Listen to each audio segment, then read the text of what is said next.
पर के दरबार में कोई आया फकीर, कुछ मांगने की इच्छा रही होगी। देखा कि वो सजदा कर रहा था, नमाज। उठा तो वो जाने लगा। अकबर ने कहा भाई रुक जा, कुछ तो मांगने आया होगा।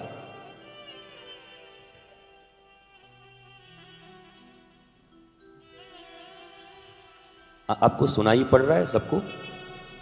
हाथ उठा के बताओ। Good, now I am satisfied.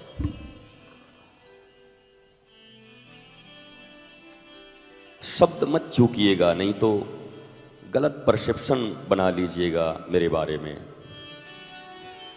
मुझे उसका कोई दुख होगा नहीं, क्योंकि आपको तो पता है अगर मैं इतना भिखारी भिखारी बोलता हूँ और उम्मीदों के खिलाफ हूँ तो तुमसे कोई उम्मीद तो मैंने पाल के रखी नहीं होगी जिसके कारण मुझे दुख हो सके। आप चूकोगे तो ये महज एक छोटा सा आयोजन और अनुष्ठान होकर रह जाएगा।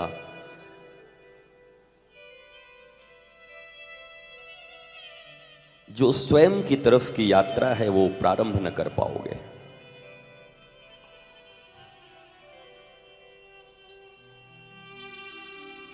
तो ये उम्मीद बड़ी खतरनाक चीज है।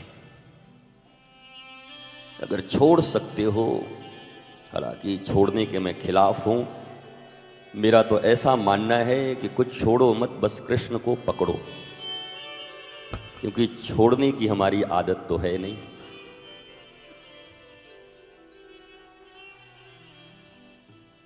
छत्तीसगढ़ में तो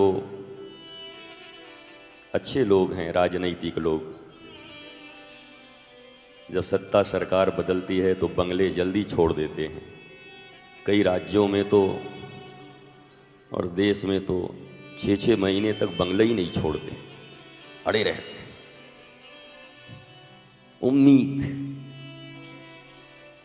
और फिर एक दिन जाना है।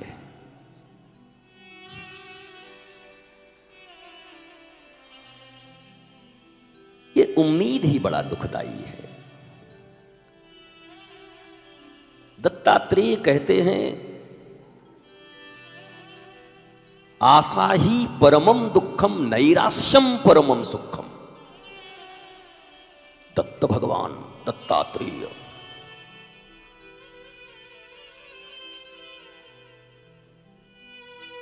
कोई इतना ऊंचा सन्यासी आज तक हुआ नहीं भारतीय ऋषि परंपरा में।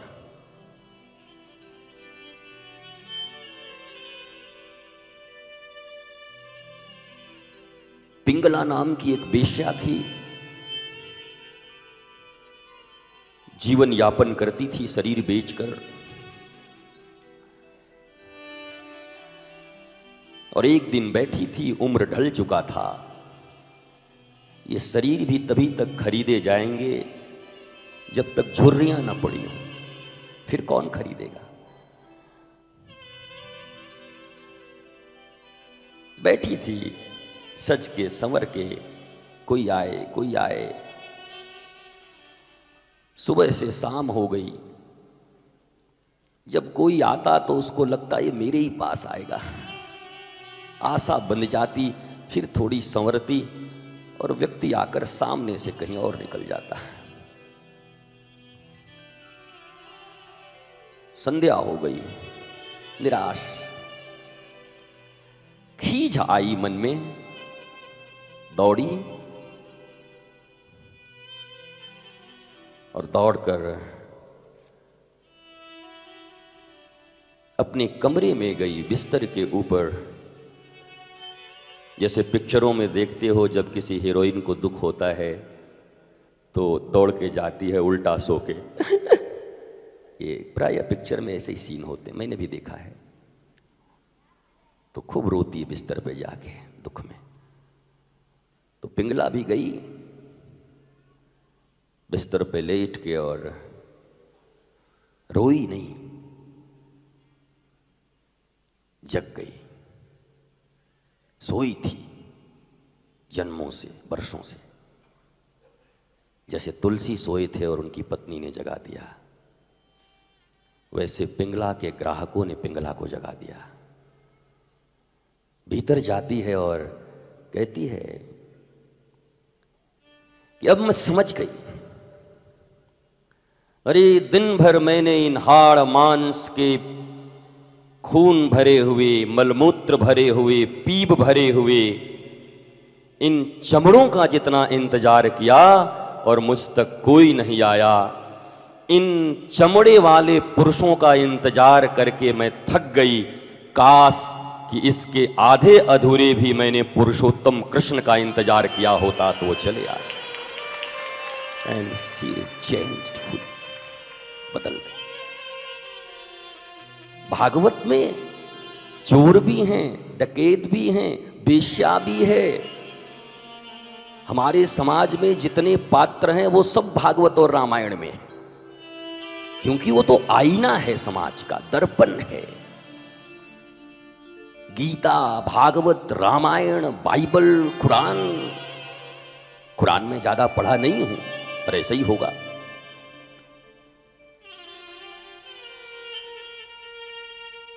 और ये दर्पण है। जब कथाओं में बैठते हो तो तुम्हारे भीतर का नंगापन तुम्हें दिखाई पड़ता है। कोई थोड़ी चोट लगती है यहां, कुछ अहंकार पर, कुछ अपनी समझ पर, और कुछ नहीं, इट्स नॉट गुड, ये ठीक नहीं है, ये लॉजिकल नहीं है, ये तर्क में ठीक उतरता नहीं। और ये सोच कौन रहा है? तुम्हारा मन। ये मन कैसा है? इसी मन के तो मारे हुए हो, जिंदगी नरक बना के बैठे हो इसी मन के कारण। तो यही मन निर्णय ले रहा है कि it's not logical, it's not good. Good और बैड का निर्णय कौन कर रहा है? तुम्हारा मन। और इस मन की गति क्या है?